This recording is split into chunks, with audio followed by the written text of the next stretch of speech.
Donc pour revenir à notre sujet, à notre rubrique favorite, S'express Yourself, aujourd'hui, donc on va parler de Solitude affective. solitude affective. Donc ce qui t'a lancé, l'une des choses qui t'a lancé aussi, c'est un témoignage, n'est-ce pas? Mais qu'est-ce que c'est en gros la solitude affective, Sharon? Comment on pourrait décrire cela? Alors, déjà, moi, les personnes qui m'ont lancé sur ce sujet, c'est notamment une personne qui est célibataire. Donc, c'est dans un contexte déjà de célibat. Et en fait, la solitude affective, comme son nom l'indique, la solitude, c'est évidemment le fait d'être seul et de ne pas forcément être en interaction justement avec d'autres. Euh, Dans la solitude, vous avez ce qu'on appelle souvent une solitude subie et une solitude qui est choisie, pour parler grossièrement.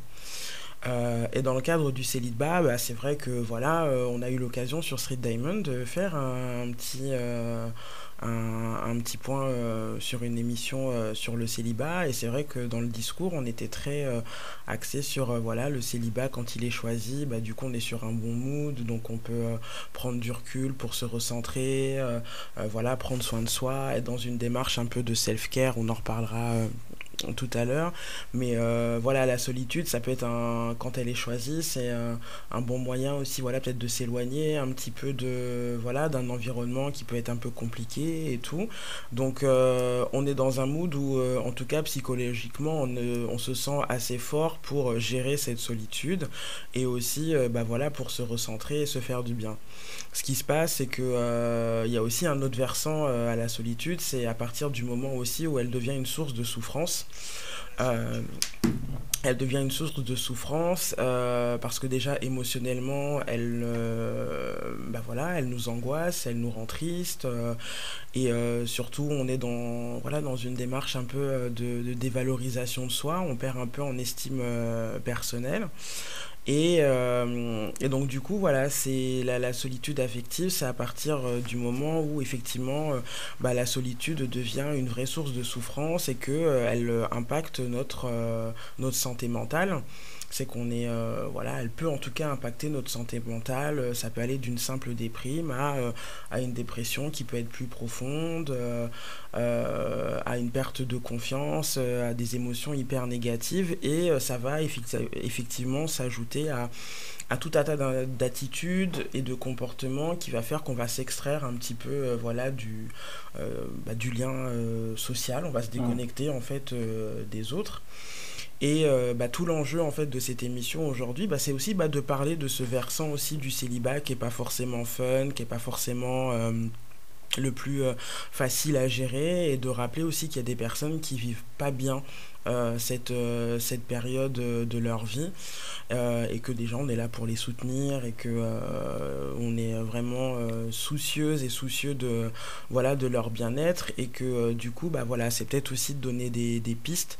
Et c'est vrai que du coup le témoignage de l'IA voilà, pourra être aussi voilà, un exemple aussi bah voilà, de réflexion voilà, sur la manière dont on peut un peu surmonter ces choses-là et tendre vers un bien-être, quoi. Eh ben, je pense que c'est déjà très important pour nous que les personnes aussi nous fassent confiance et te fassent aussi confiance, Sharon, pour pouvoir partager avec nous et pouvoir rentrer d'emblée dans cette thématique avec la première partie du témoignage de l'IA. Mais il y a aussi ce qui est important aussi à dire par rapport à la thématique du jour, c'est que sur Street Diamond, on a pris le parti aussi de, premièrement, parler du célibat aussi de manière positive lors d'une précédente édition de cette rubrique. Et on avait parlé de tout ce qui était positif à mettre en valeur par le fait d'être seul, en fait, et de bien vivre sur célibat seul. Donc, on n'est pas, c'est pas un sujet qu'on prend de manière facile ou à la légère, ou qu'on va d'emblée dans le négatif. C'est on a d'abord commencé par le positif, et là, maintenant, on prend l'autre versant. C'est exactement ça, c'est pour dire aussi qu'il y a mille et une manières de vivre son célibat et qu'en fait le célibat en fait voilà, c'est aussi une phase. Alors après avec ses phases up et ses phases down, mais du coup c'est vraiment voilà, une période que chacun et chacune va appréhender de façon différente selon son passif aussi sentimental, hein, parce que voilà, les mauvaises ruptures, quand elles sont compliquées, etc., bah, ça laisse aussi des traces, hein, pour se reconstruire, etc. Donc chacun et chacune a sa temporalité.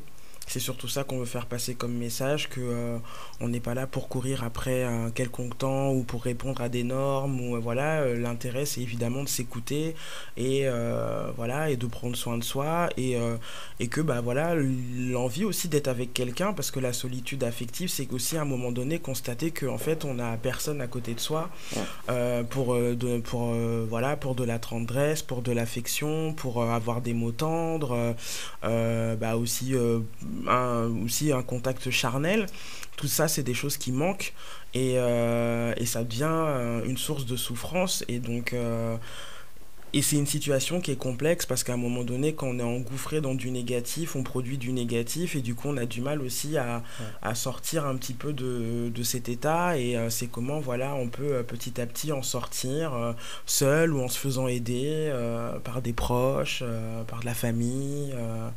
Voilà, sans perdre évidemment sa foi en l'amour aussi, ou en tout cas une envie de rencontre.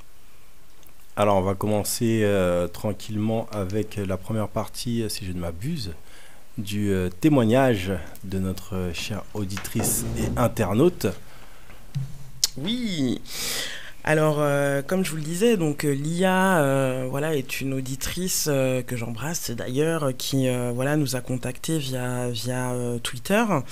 Et en fait, donc elle a écrit un long texte et voilà, je l'ai averti, je peut-être pas parler de tout l'étendue de son texte, mais au moins des trois parties, en tout cas, qui me semblaient importantes à évoquer.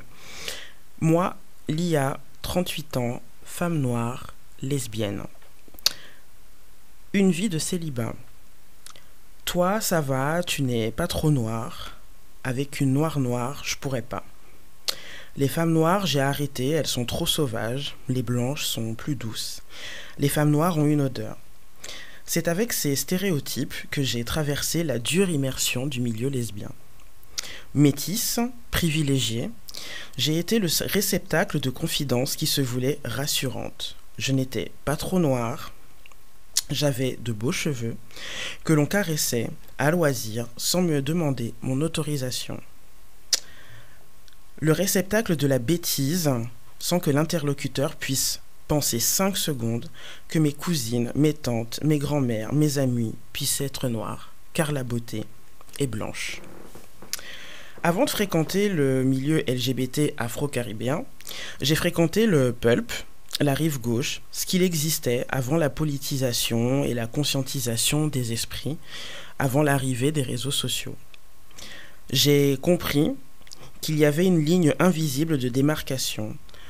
Comme tout milieu, il y avait les filles populaires, celles qui brillaient, celles avec qui tout le monde voulait sortir, mais l'élu n'était jamais noir.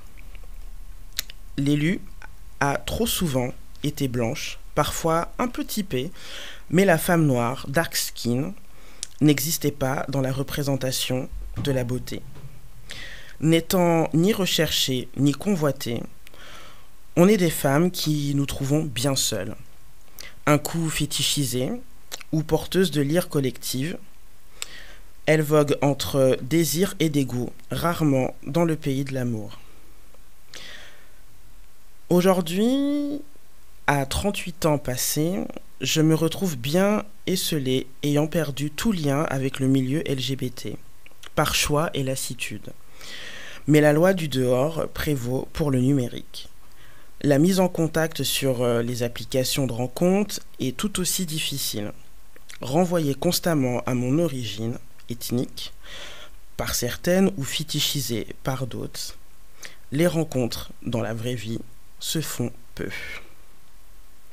Pour toutes ces raisons, où la fidélité à mes croyances prévaut, je suis seule. Seule, car je ne peux pas... Seule, car je ne suis peut-être pas assez souple, renier quelques engagements politiques, philosophiques. Être une femme noire, éveillée, c'est être en colère. Mais c'est surtout renoncer à la tiédeur d'un discours qui ne vous satisfait pas. Je dois, en conséquence, accepter la solitude, même si elle peut être mortifère, apprendre à faire sans une autre. En termes de santé mentale, cela peut très vite se traduire par une dépréciation de soi, se sentir moins que les autres, que cela soit sur la beauté, l'intelligence ou la séduction. C'est l'écueil dans lequel je m'efforce de ne pas tomber. La valeur d'un être ne se mesure pas à sa capacité à se construire une relation pérenne. Elle ne se mesure pas du tout courte d'ailleurs, car cela voudrait dire que nous serions des biens marchands, consommables, remplaçables, etc. Vous dire que je ne désespère pas un jour trouver ma perle rare, celle qui fera la différence, serait un mensonge. Mais, hélas, le découragement a pris le pas. Merci d'avoir écouté ma voix parmi les milliers d'autres qui ont autant de choses à dire que moi. J'espère que mon témoignage viendra peut-être faire écho aux autres solitudes pour leur dire que vous n'êtes pas seuls. Voilà, c'était Lia. Donc un témoignage de Lia très très fort. Très fort, on sent pas mal de choses qui ressortent de ce témoignage. La première chose que j'ai envie de dire, c'est vraiment que nous, on accueille ce message avec beaucoup de bienveillance. Et c'est aussi ça, l'émission Street Demand. C'est une émission vraiment ouverte à tout le monde. Et pour ceux qui ne connaissent pas le milieu LGBT, aussi, ça leur permet de voir aussi que même dans le milieu LGBT, finalement, il peut y avoir des carcans, il peut y avoir du racisme. Il y a des clans et en fin de compte aussi, comme dans tout milieu, il y a aussi le plus beau, le plus populaire ou le ceci ou le cela. Donc on retrouve tous les codes finalement de notre société alors qu'on pourrait penser que c'est des milieux qui sont plus ouverts. C'est comme aussi quand on parle du féminisme de base, mais là je vais un petit peu loin, mais même quand on parle du féminisme, en vérité, même dans le féminisme aussi, il peut y avoir du racisme et il peut y avoir aussi des personnes, il y a des différences de classe aussi, même dans le féminisme finalement. Ouais, c'est souvent des choses que les gens ils pensent que comme ils font partie du mouvement LGBT, ça n'existe pas. C'est marrant parce que moi j'ai eu un voisin justement qui faisait partie de ce mouvement. Au Canada, parce que le mouvement LGBT au Canada, il est très très grand et très très fort. C'est quelque chose de ouf. Et ce voisin, il était raciste envers moi.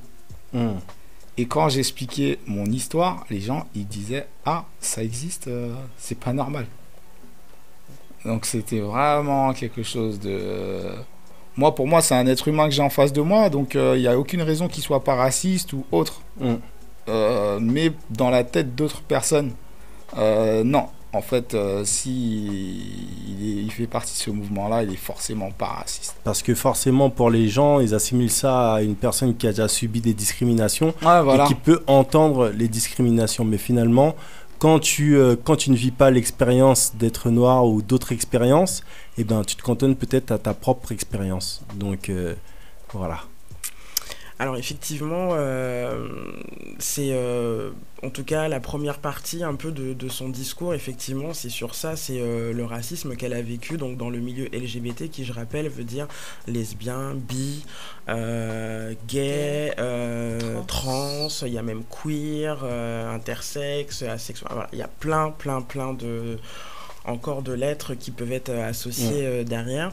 Mais effectivement, voilà, c'est une femme noire, lesbienne, qui, comme beaucoup aussi, même de femmes hétérosexuelles, investit des espaces pour avoir des relations, pour rencontrer des personnes, et qui se retrouvent face à des propos racistes venant d'un milieu effectivement comme tu le disais qui on pourrait supposer que il serait plus ouvert parce que justement il y a toute cette expérience de la discrimination, et en fait même au sein de populations qui sont minorisées, et ben on retrouve encore de la catégorisation et donc aussi des façons de discriminer et d'exclure d'autres populations. Et là en l'occurrence donc Lia, donc, elle est noire, et tout au début de son texte, ce qui est très fort, c'est qu'elle nous fait part des réflexions qu'elle a pu recevoir. Et du coup, dans le cheminement un petit peu de sa réflexion, on se rend compte qu'en fait, ce sont ces discriminations finalement qui petit à petit en fait vont faire qu'elle va se lasser de ce milieu parce qu'elle n'y trouve pas sa place en fait. Et qu'en fait toutes ces remarques, ces micro-agressions finalement, petit à petit vont aussi la faire questionner aussi sur sa réalité de femme noire. Et ça c'est le deuxième thème aussi qui est très fort dans ce témoignage. C'est être une femme noire déjà aux yeux de la majorité, notamment de personnes blanches, c'est tout de suite, on va être dans un discours animalisant, fétichisé, et on laisse pas la possibilité aux personnes d'être elles-mêmes, de s'exprimer, de se sentir comme elles ont envie d'être la noire qu'elles ont envie d'être. On leur colle tout de suite tout un tas de stéréotypes et de préjugés. Et du coup, c'est vrai que dans le champ de l'intime, du coup, et de la vie sentimentale, en fait, c'est comme si on te refusait la possibilité de briller, d'être ce que tu es, et qu'en fait, on te laisse pas la possibilité d'avoir accès aussi, avoir accès à l'amour, à des relations, et tout ça. Donc, c'est assez poignant dans son discours. Et donc on voit bien que sa solitude, en tout cas quand elle en parle, on sent qu'il y a effectivement c'est plus juste une solitude où ok, je me suis séparée de quelqu'un, ou je me sens pas, où j'ai envie un peu d'être en retrait. Non, on sent que c'est une solitude pour le coup qui est structurelle, enfin en tout cas qui s'explique par des phénomènes systémiques et structurels, par un racisme en fait, tout simplement structurel, et c'est ça qui est en fait intéressant. Parce qu'elle le dit, par exemple, quand elle va sur des applications, pareil, parce qu'elle parle de la vraie vie, mais elle parle aussi d'une vie virtuelle. Même sur les applications, ce sont encore des expériences, des remarques qu'elle retrouve. Et donc, du coup, quand dans la vie réelle et quand dans une vie virtuelle, tu constates que, encore une fois, ta couleur de peau, ton corps, ce que tu es, est déprécié par les autres, qu'est-ce que tu fais? Où est-ce que tu vas chercher à avoir des relations? Où est-ce que... C'est ça aussi que renvoie un peu son témoignage. En fait. Ouais, t'as l'impression que t'as que des portes fermées, en fait, fermées à clé. Et limite, ça valide, en fait, finalement, ça valide le postulat précédent, c'est-à-dire la vie que tu vis au quotidien. Limite, le virtuel vient ensuite le valider ça, quoi. Qu'en vérité, qu'en fait, t'es vu de telle et telle manière, même sur les réseaux et même sur les applications de rencontres, de dating, finalement, c'est la même chose. C'est exactement ça, c'est la même chose. Et du coup, où sont les espaces en fait où tu peux, où tu peux faire des rencontres, mais des espaces qui sont sécurisés, qui sont en tout cas où c'est moins, où c'est moins problématique en fait. Et ça du coup, alors sur la question des applications, parce que je pense qu'on est on est en 2019, beaucoup de personnes utilisent des applications, qu'on soit LGBT ou pas, d'ailleurs, qu'on aille sur Tinder, sur Grindr, sur OkCupid, etc., ou adopte un mec, etc. Enfin, c'est une réalité. Et c'est une réalité qu'on ne peut pas minimiser. Non, mais c'est clair, carrément.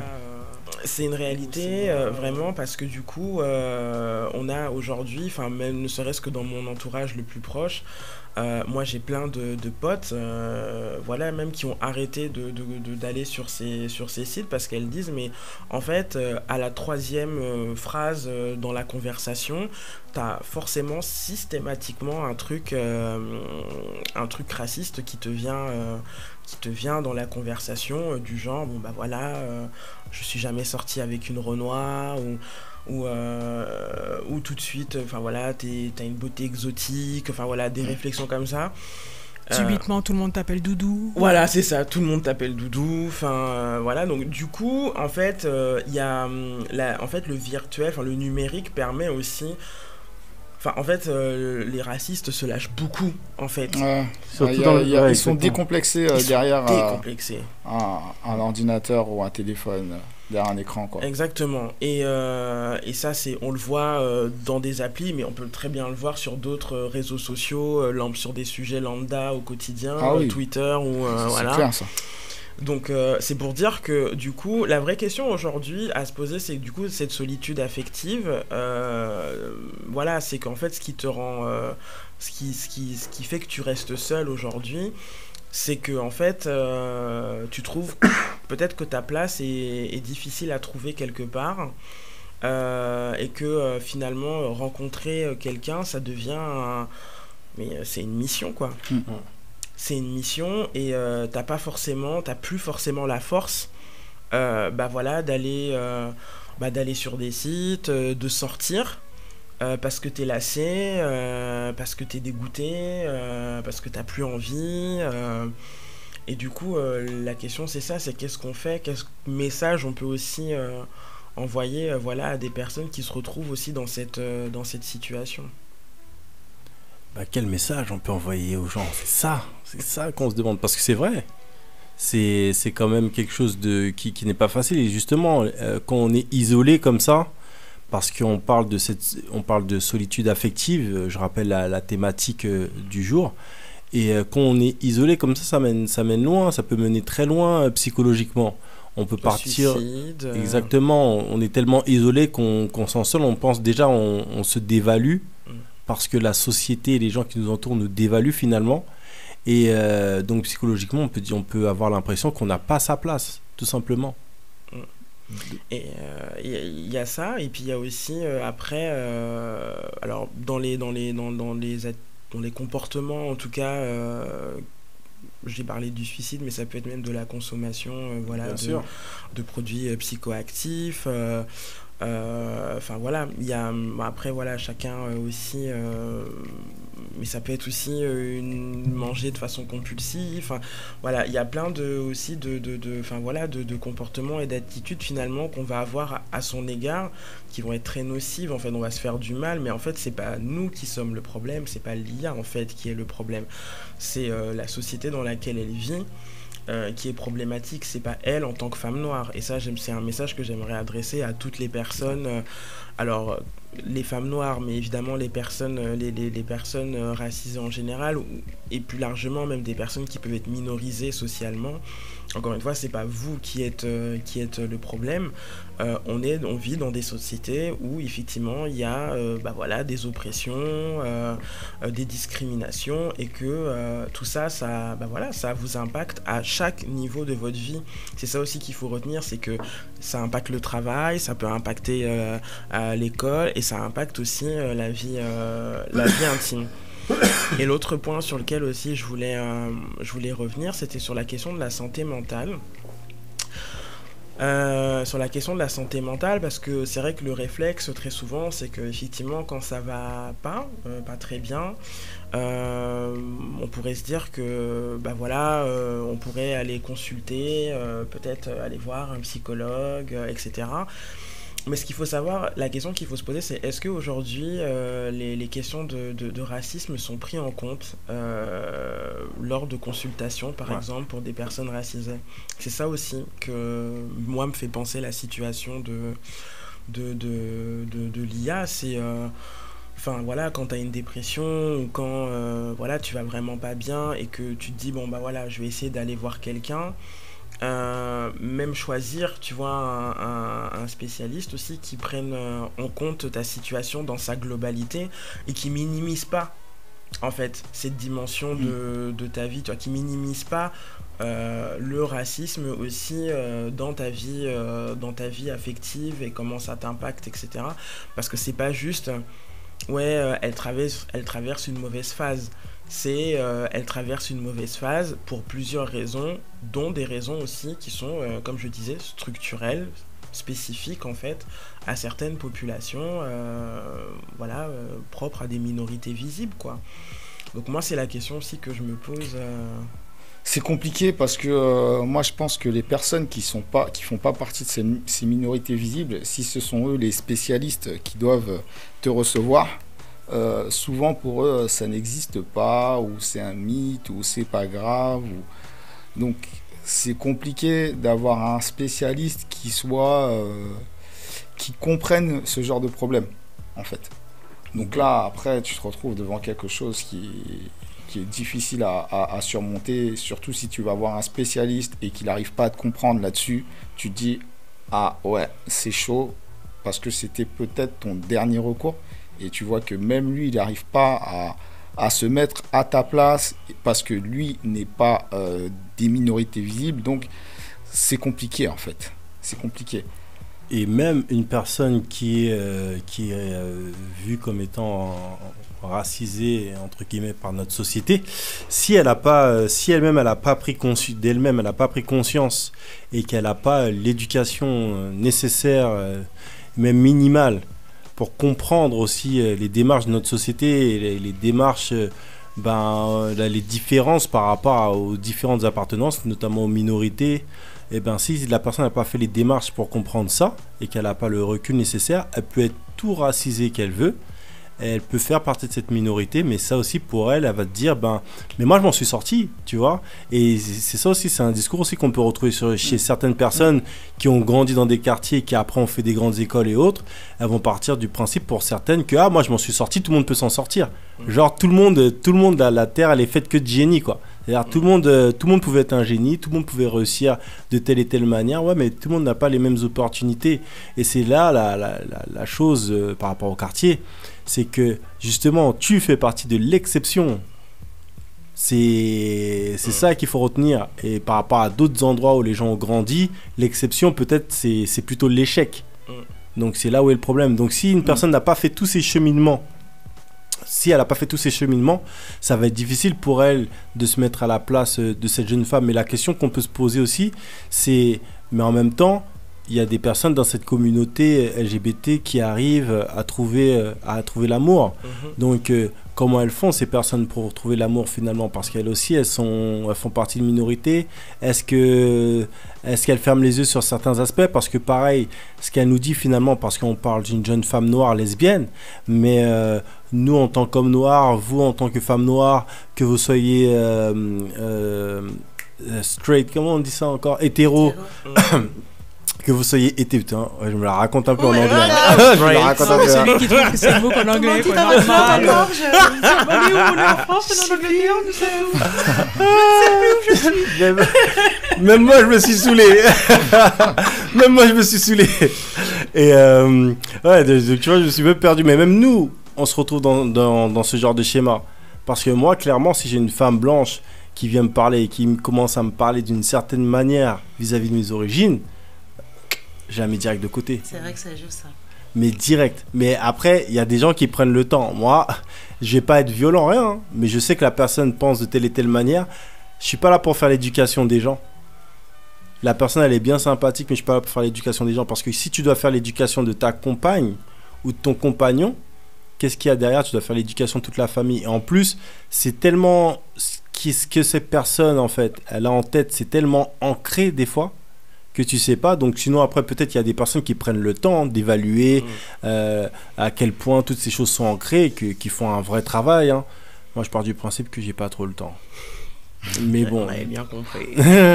donc après c'est vrai que on se demande finalement est-ce que c'est la seule problématique, qu'est-ce qui va autour de ça, ou si c'est vraiment, parce que mine de rien Et ben, comme je parlais tout à l'heure des opportunités, mine de rien, toutes ces choses font que les opportunités de l'IA baissent, tu vois, parce que le fait de rencontrer des personnes qui la voient de telle manière, ça fait que toutes ces personnes-là, d'un coup, on les zappe, et chaque élément comme ça. Et c'est pas que l'IA, elle est trop consciente, c'est que l'IA, c'est pas une histoire d'être trop conscient, parce que ça aussi, être trop conscient, ça veut dire quoi? Ça veut rien dire, tu vois, c'est juste tu veux qu'on t'apprécie pour toi-même. Pas parce qu'on te voit comme un caniche ou un toutou beau à exhiber, tu vois ce que je veux dire. Donc c'est ça le truc, et c'est ça et c'est là encore une fois où on se dit comment les autres font pour se retrouver à l'aise dans ce genre de milieu. Et c'est des milieux aussi des fois comme notre milieu aussi, les milieux hétéros et tout, etc., partout, c'est des milieux où des fois il y a des gens qui vont briller de telle et telle manière, et donc du coup dans un milieu où par exemple tu es minoritaire et tu es le noir du milieu, tu vas tellement shine, tu vas tellement briller par rapport à tes attitudes, ta manière d'être, que pour toi, les gens vont t'accepter par rapport au fait que tu shine, pas par rapport au fait que tu es noir. Et quand on va te dire des trucs par rapport au fait, des choses, des remarques par rapport au fait que tu sois noir, toi tu vas le prendre comme si on va te faire des remarques par rapport au fait finalement que tu shines, que tu brilles et que tu sois populaire. Mais finalement, en vérité, ça te renvoie très souvent au postulat du départ. Bah, carrément, mais en tout cas, j'espère vraiment que voilà, l'IA, tout ce qu'on peut dire ce soir t'apporte un peu des pistes de réflexion, et sache qu'on partage aussi unanimement ce que tu as en tout cas pu avancer comme éléments. Après, moi, il y a quelques pistes de réflexion quand même que je voulais amener, et peut-être d'une certaine manière peut-être t'aider à avancer aussi. Sur la question par exemple de la santé mentale, alors ce qu'il faut savoir, c'est qu'aujourd'hui on a quand même des personnes racisées qui font des études de psychologie, en tout cas qui sont dans le social, dans le domaine de l'éducation. On les oublie souvent, mais les professionnels de santé, etc., et que ils existent et même s'organisent. Moi je pense notamment au collectif Perspective, qui en fait est si je me trompe pas, qui est vraiment un collectif mais de bénévoles qui ont une vraie sensibilité sur la question de la santé mentale. Donc après il y a aussi des psychologues qui existent, et moi j'ai vu il n'y a pas très longtemps, il y a une vraie solidarité sur Twitter, enfin sur le Black Twitter, où des fois il y a des personnes qui cherchent un psychologue, une psychothérapeute, etc., soit qui est au fait un peu sur des problématiques de migration, ou sur des problématiques de racisme, de LGBT-phobie, etc. Il y a des choses qui se mettent en place. Il n'y a pas encore longtemps, Tétu a même diffusé un article sur un réseau de psychologues homosexuels. Enfin voilà, c'est pour dire qu'il y a des personnes qui s'organisent, soit des personnes racisées, soit des personnes issues des milieux LGBT, ou de croisement de tous ces milieux. Et du coup, ça veut dire aussi que il y a peut-être aussi une recherche déjà aussi à faire. Et alors je sais que c'est pas évident de chercher, mais ce qui peut être un bon lien aussi, c'est tout simplement aussi de faire du réseau par des associations en fait.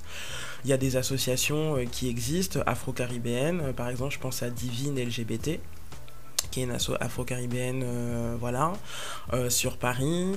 Pendant très longtemps il y a eu Chambered. Après il y a des fois des associations aussi soit afro-féministes par exemple, qui peuvent être aussi sur ces questions-là. Je pense au collectif Moissy. Il y a des collectifs queer, mais du coup qui englobent plus un public racisé, donc je pense à Kitoko, etc. Donc aujourd'hui, il y a quand même pas mal d'associations. En tout cas, si tu as besoin de soutien et de partager ton expérience, parce que tu as l'air aussi d'être quelqu'un d'assez conscientisé et d'avoir une réflexion politique, il y a la possibilité effectivement pour, on va dire, ton moi politique, Tu peux aussi investir des associations. C'est important de socialiser, d'aller à la rencontre de ces orgas, voilà, de les trouver sur les réseaux sociaux, parce que tu maîtrises les réseaux sociaux. Sur la santé mentale, pareil, je pense qu'il faut aussi mettre des infos sur Facebook. Est-ce que vous connaissez une psychologue, est-ce que vous connaissez un psychothérapeute, etc.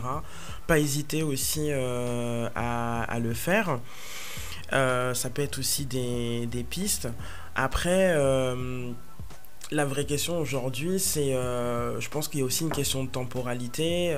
C'est vrai que là, aujourd'hui, tu es seul, tu connais les causes, voilà, de ta solitude. Et la question aujourd'hui, c'est de savoir aussi, voilà, est-ce que tu as toujours foi aussi en l'amour, en l'idée de rencontrer quelqu'un. Et dans ton texte, ce qui est assez fort, c'est que tu ne désespères pas, en fait. C'est qu'il y a quand même, t'es quand même dans une dynamique d'espoir, de résilience, de volonté d'avancer. Et ça, c'est hyper positif. Et je crois que c'est un truc vraiment qu'il faut continuer à préserver et à nourrir. Mais ça veut dire aussi peut-être de repenser aussi un petit peu du coup les lieux où tu veux justement faire des rencontres. Peut-être que les applications, faut terminer ça. Voilà. Possible. Peut-être qu'à un moment donné, on peut peut-être aussi acter que pour des personnes racisées, ça peut aussi être un peu compliqué et que c'est pas grave si on passe pour un has-been 2. Ou une has-been 2.0. Si on fait plus de rencontres sur Tinder ou Grindr ou Her ou OkCupid, ça fait pas de nous un loser, ça fait juste quelqu'un, on a envie de se protéger en fait. Donc voilà, et si c'est pas sur le numérique, ça veut dire voilà, il y a peut-être des choses à essayer dans la vraie vie. Et la question aussi, c'est voilà, est-ce que à l'instant d'aujourd'hui, tu te sens assez prête? Parce qu'il y a aussi une question de ça, c'est est-ce qu'on est prêt aussi à faire des rencontres? Qu'est-ce qu'on met en place aussi pour être disponible? Voilà, donc et c'est plus sur la manière dont tu vas socialiser en fait.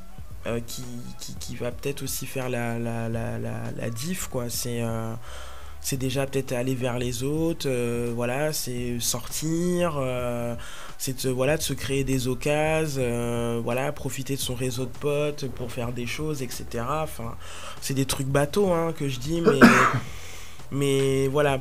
En tout cas, se socialiser, c'est il faut poursuivre ça, parce qu'effectivement, si tu perds ça, là, tu te retrouves toute seule et tu peux retomber dans des trucs hyper anxiogènes, tout ça, quoi. Mais encore, il y a un point qui est hyper important que tu as dit, c'est le fait de sortir. Il faut vraiment pas rester à la maison seul dans sa solitude et se dire que et se ronger les sangs. Faut vraiment se créer des opportunités, profiter des événements qu'il peut y avoir dans Paris. Il y a une autre chose qu'on n'a pas vraiment dit, mais c'est le regard dans le milieu afro, et plus spécifiquement, je dirais, dans le milieu, par exemple, comme dans le milieu kémite. Je sais qu'il y a des frères, il y a des sœurs qui sont lesbiennes, mais je sais que c'est des frères qui sont homosexuels, mais je sais que c'est par pas mal de personnes, c'est très mal vu. Et donc du coup les sistas ou les frères que j'ai rencontrés sont obligés de vivre leur vie un petit peu plus ou moins en catimini. En tout cas, peuvent pas le vivre en grand, ces personnes. Donc mais il y a des personnes aussi dans le milieu conscient, politiquement parlant, j'entends, qui sont aussi bien sûr de la communauté LGBT. Maintenant, ça veut pas dire que c'est les personnes qu'il nous faut, parce que la vie est joueuse. Donc des fois on a l'impression que c'est des personnes qui sont conscientes ou comme ci comme ça, un petit peu comme nous-mêmes, tu vois, qu'il nous faut. Et la vie en fait elle te fait comprendre à un moment donné que non, c'est pas ça, c'est le mec ou la femme qui connaît rien du tout, qui n'est pas du tout là-dedans, et peut-être c'est toi qui vas lui apprendre, ou peut-être en tout cas elle va respecter ton travail et toi tu vas lui apporter autre chose. Complètement. Après, oui, c'est vrai qu'on n'a pas parlé du milieu afro et bon, ça c'est un discours dans nos communautés. On sait que c'est pas un sujet qui est, en tout cas, la question des minorités sexuelles, de toute façon, est toujours sujet à énormément de critiques, de discours homophobes, lesbophobes et j'en passe.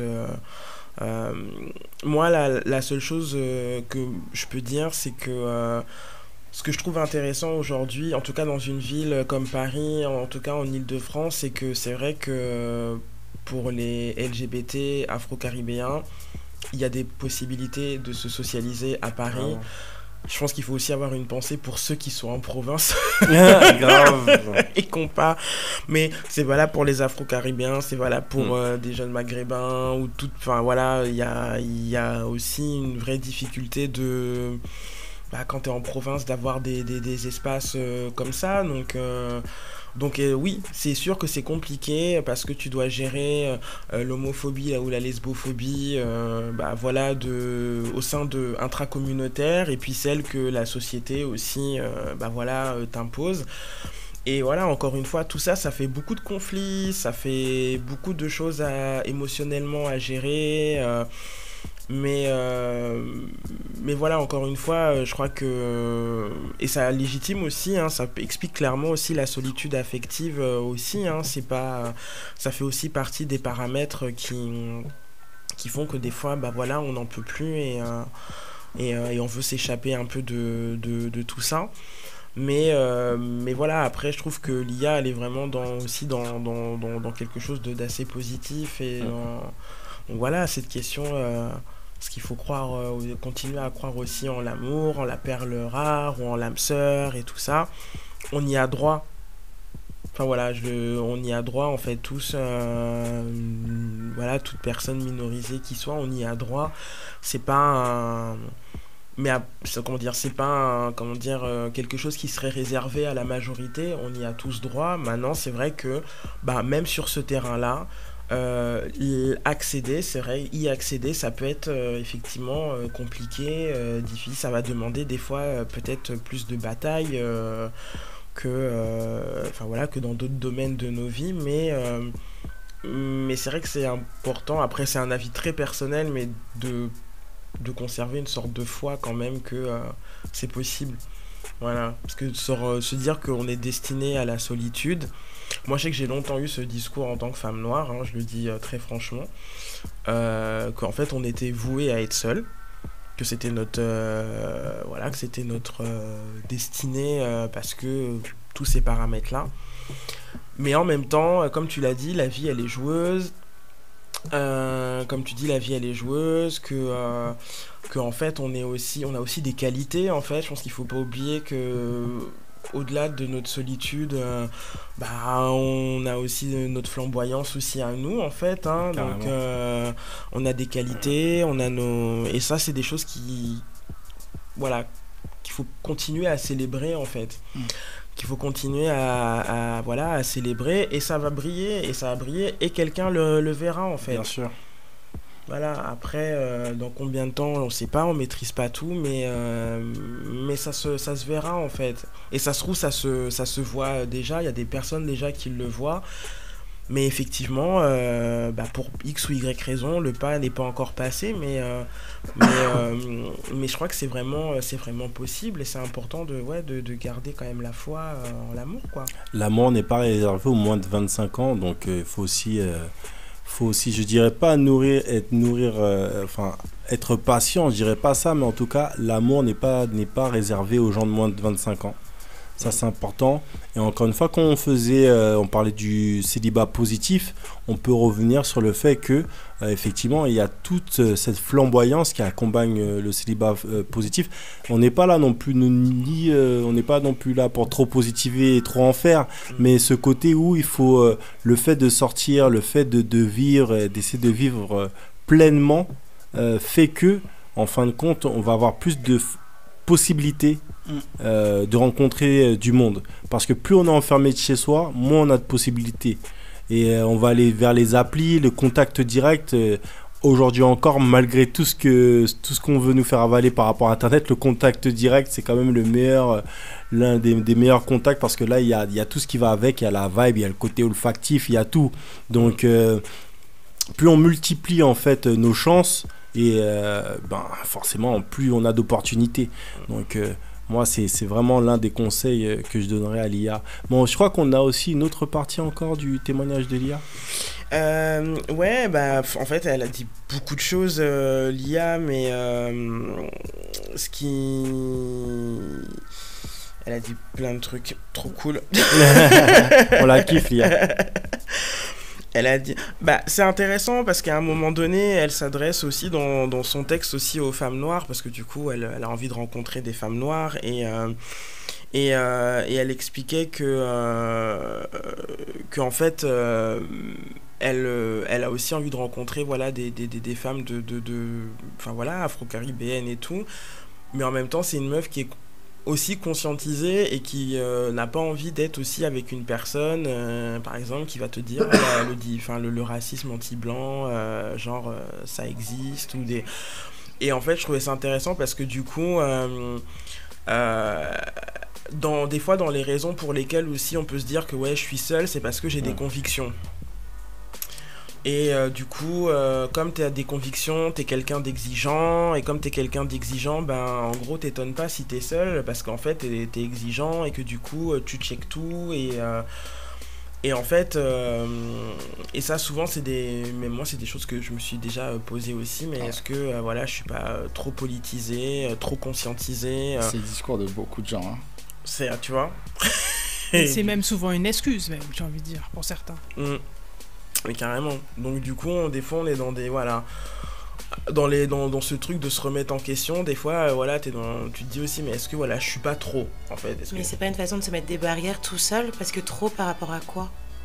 Mais je suis entièrement d'accord avec toi, je pense que c'est une façon aussi de se mettre des barrières, carrément. De se mettre des barrières, et puis et moi ce que j'aime bien dire souvent, mais au risque voilà toujours de pas faire l'unanimité aussi, parce que je le dis d'autant plus que j'ai eu un parcours militant aussi, c'est que en fait il y a le moi, enfin comment dire, c'est un peu psycho chelou de dire ça, mais en fait t'es un sujet politique, mais t'es un sujet tout court en fait, et que en fait tu peux être conscientisé, tu peux être politisé, mais à un moment donné, le love, enfin tu vois, les émotions, les ressentis, tout ça, c'est des fois, ça dépasse même certains aspects politiques, certaines convictions que tu peux avoir. Donc, et c'est ça aussi, c'est aussi une prise de risque hein, quand tu fais des rencontres, c'est que des fois, bon, tu vas kiffer des gens, tu sais qu'ils sont problématiques, mais... Voilà, parce qu'il y a le physique, parce qu'il y a les yeux, parce qu'il y a le corps, parce qu'il y a plein de choses. Et voilà, et c'est pas de rentrer dans une sorte de culpabilité aussi, au point de se détester, mais je suis quelqu'un de problématique, parce que voilà, c'est aussi de se dire, ben... Je suis un être humain. Je suis un être humain, je suis pas parfaite, voilà, j'ai aussi mes incohérences, j'ai aussi mes... Mais je travaille, voilà, je continue à travailler sur moi-même, et voilà, et pas renoncer, enfin comment dire, quitte à renoncer à des choses, vaut mieux, enfin j'espère qu'en tout cas que c'est réfléchi, et mais c'est vrai que voilà, on est souvent aussi des fois envoyé par ce truc de trop politiser, trop conscientiser, donc du coup...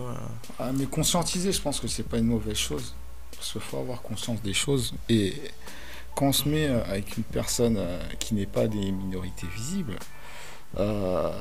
et que cette personne ne te comprend pas quand tu as des problèmes raciaux à l'extérieur et qu'on t'a mal parlé ou quoi, ou qu'est-ce, cette personne ne te comprend pas, donc tu te tournes vers qui?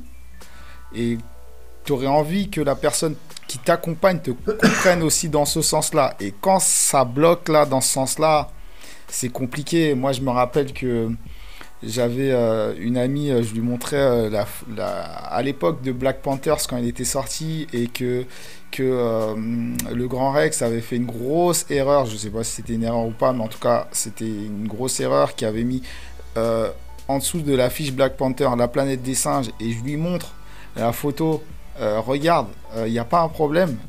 Cette personne m'a dit c'est quoi le problème, je vois pas. Donc tu te dis, ah ouais, c'était juste pour un test, hein, je faisais juste un test, et puis j'ai vu que la personne n'a pas percuté, et puis j'ai dû expliquer, et cette personne n'était pas vraiment choquée, c'était juste ah ouais, d'accord, ok, peut-être.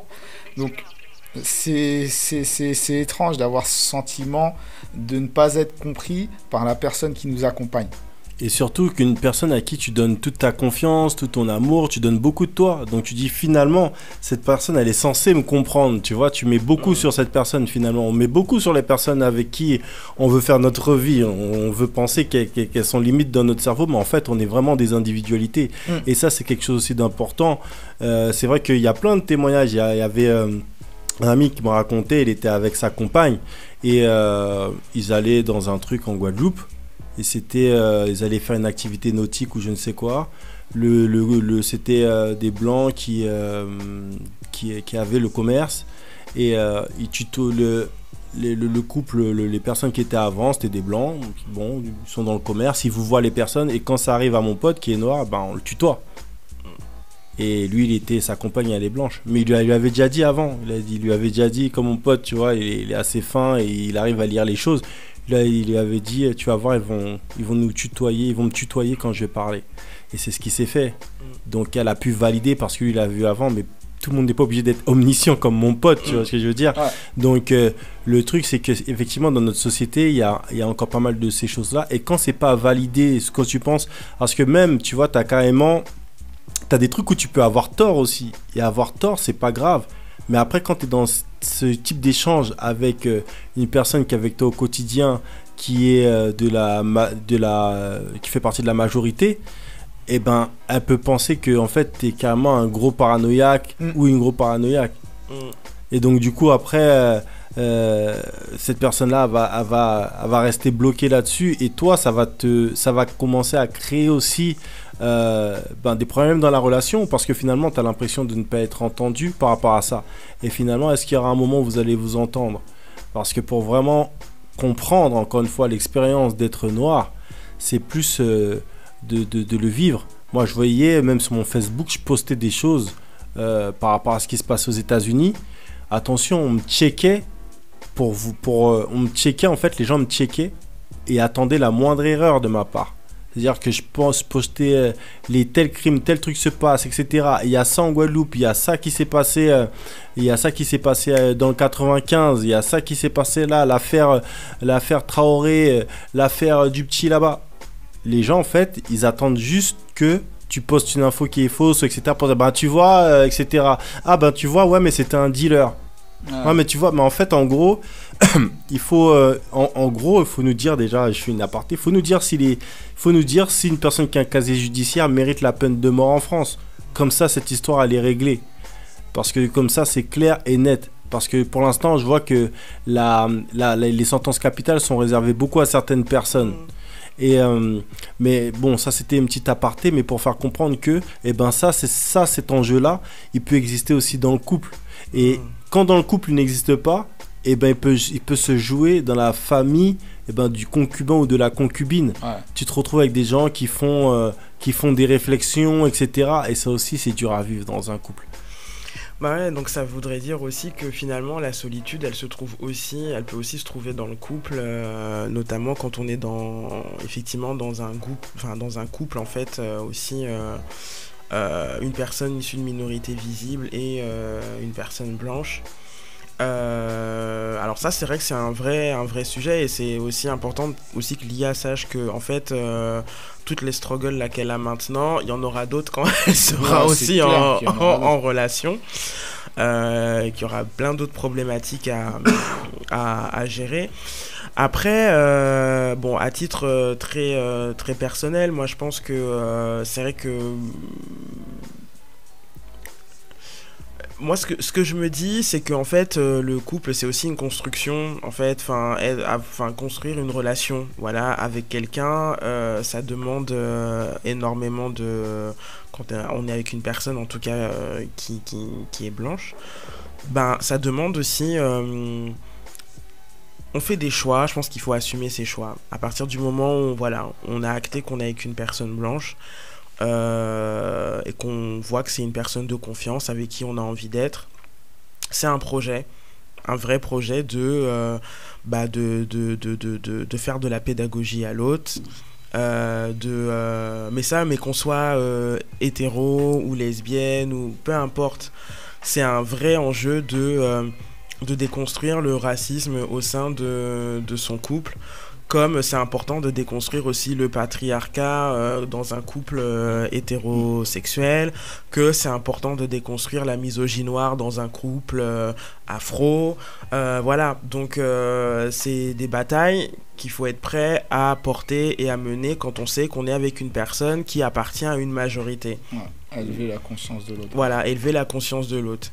Et que c'est important que les personnes qui sont issues des majorités, voilà, donc les personnes blanches, les hommes, etc., soient aussi conscients que en se mettant avec une personne minorisée, le premier truc, c'est d'être solidaire, en fait. C'est la première condition, tu aimes l'autre pour son individualité, mais tu aimes l'autre aussi dans les luttes qu'il porte en tant que sujet politique, en fait.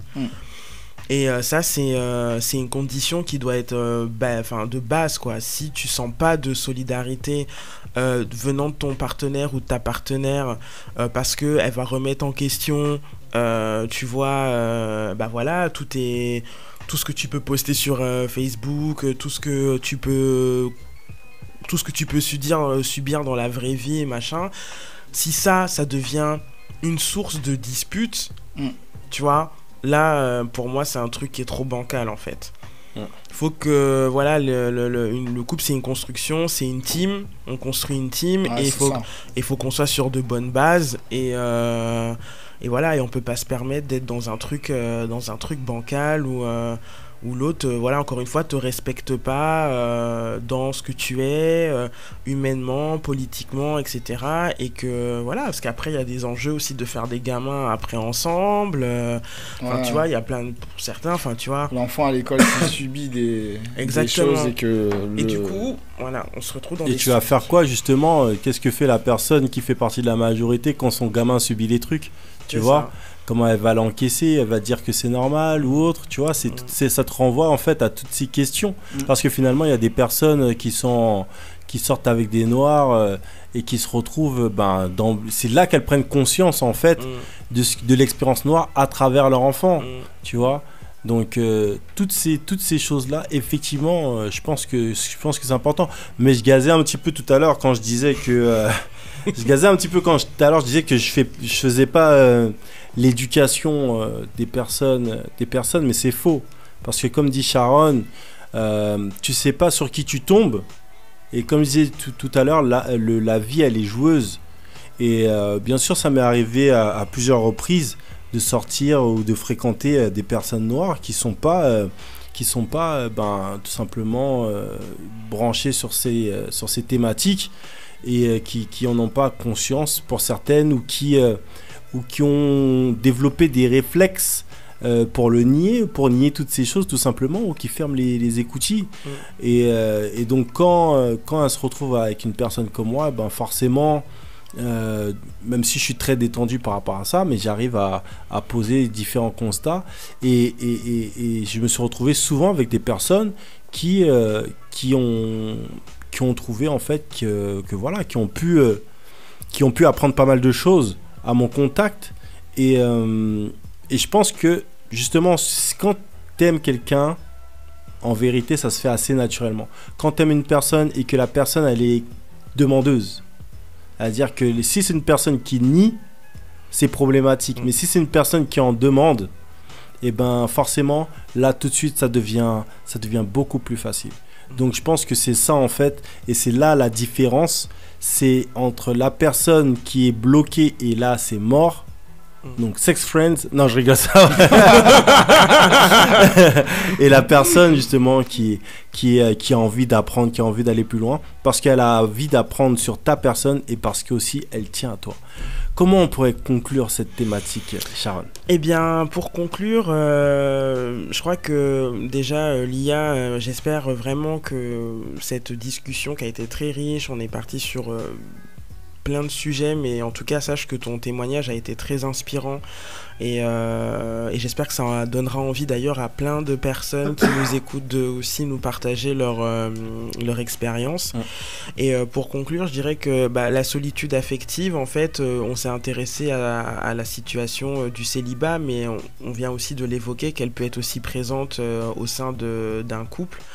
Parce que voilà, pour les personnes racisées, voilà, trouver l'amour, c'est évidemment important comme l'ensemble de l'humanité, mais voilà, dans une société effectivement où on sait que pèse du racisme et plein d'autres oppressions, c'est aussi important parce que c'est notre seul sas aussi de réconfort et d'abri et de soutien, et que voilà, on a besoin d'avoir un espace comme ça sécurisé où on peut déposer, être soi, et donc du coup voilà, c'est c'est une démarche qui est pas évidente, qui est pas facile, et que le célibat, alors c'est pareil, hein, le Mac le disait tout à l'heure, nous on n'est pas sur un truc, le célibat c'est pump it up, on n'est pas non plus dans un appel à outrance au self-care, voilà, parce qu'on en parlait aussi tout à l'heure avec Kelly, mais c'est bien d'avoir avec Cindy, pardon. Et c'est bien d'avoir des gestes pour aller bien, des gestes pour prendre soin de soi, etc. Mais à un moment, comment tout ça se transforme aussi dans notre recherche aussi de l'amour, dans notre recherche aussi de relations. Il faut que tout ça nous donne de la force pour aller de l'avant. Et à partir du moment, si on met tout ça, si on a tout ça, tous ces gestes de bienveillance envers nous, et qu'on continue à rester seul et on continue à déprimer et à se sentir seul, ça va pas. Donc voilà, il faut croire en l'amour, croire au fait qu'on y a droit, que c'est possible, et voilà, et d'accepter aussi les fois où ça ne va pas. Voilà, d'acter aussi que je ne vais pas bien et peut-être que j'ai aussi besoin d'être aidé. C'est important aussi de se l'avouer. Mais voilà, de mettre petit à petit des choses en place à son rythme, et puis s'appuyer voilà, sur, encore une fois, des proches. Et si on n'en a pas, c'est peut-être d'investir des espaces pour se créer un réseau, pour se créer aussi des amitiés, etc. Et c'est par réseau aussi qu'on pourra voilà, faire des rencontres aussi passionnantes, tout ça quoi. C'est par réseau qu'on pourra faire des rencontres passionnantes, prendre soin de soi et ne pas hésiter à se faire aider, notamment par des professionnels, et je dis bien professionnels, parce que ça c'est aussi important. On voit pas mal de choses sur internet, alors j'ai rien contre, il y a plein de coachs, donc il y en a des biens, il y en a des moins bien. Mais il y a des professionnels qui sont là, des psychologues qui ont fait un certain nombre d'années d'études et qui sont validés, qui peuvent aider. On l'a dit, hein, c'est pas facile de trouver le bon. Mais en tout cas, vous avez en tout cas toutes nos pensées. Donc, Lia, on t'envoie plein de bisous. Et toutes les personnes qui nous ont suivis. Bisous à toi et bon courage surtout. Voilà, et toutes les personnes qui nous ont suivis, bien sûr. On vous rappelle qu'on est disponible sur Spotify, Deezer, iTunes, etc. Allez mettre un petit commentaire, cliquez, mettez j'aime. Comme ça va nous relancer un petit peu. Abonnez-vous sur Deezer, Spotify. On vous dit à la semaine prochaine avec encore pas mal de choses sur Street D.